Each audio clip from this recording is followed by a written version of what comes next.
Pierre Richard. Merci, monsieur le maire. Bon, comme vous venez de le dire, nous avions voté contre. Alors, je vais m'en expliquer.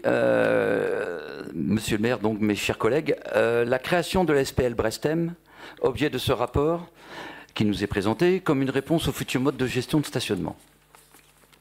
Après l'arrivée à échéance des deux DSP de Q-Park, vous avez rappelé la date, 4 avril 2023.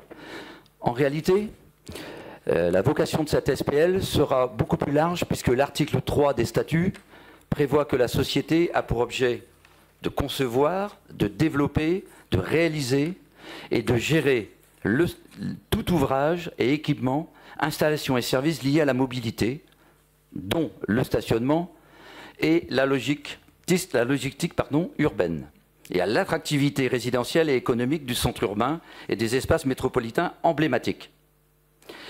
Il est même précisé que la société pourra accomplir toutes les opérations présentant un intérêt général pour les actionnaires qui peuvent se rattacher directement ou indirectement à l'objet social.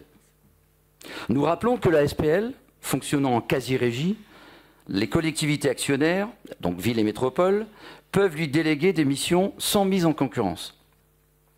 Comme il est précisé dans le rapport de présentation de Brestem SPL, revêtira la forme d'une société anonyme régie par le livre 2 du Code du commerce.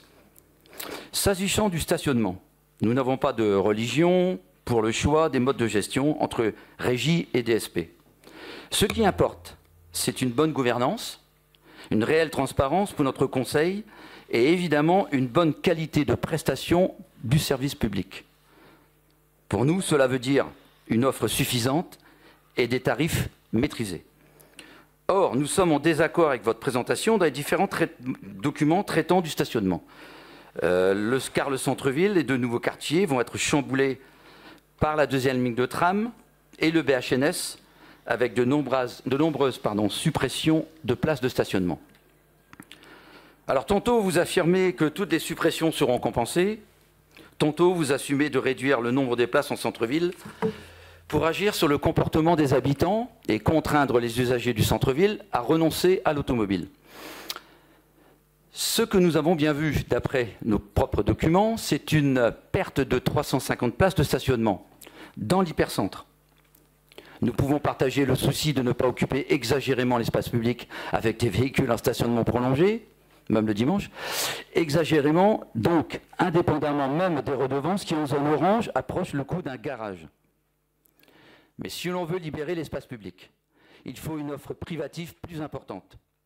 Or, les règles du PLU permettent des constructions tant de résidences seniors que de logements familiaux sans prescrire un nombre de places de stationnement correspondant à la réalité des besoins. En conclusion, nous sommes en désaccord avec votre politique de stationnement et nous voterons contre ce rapport. Je vous remercie.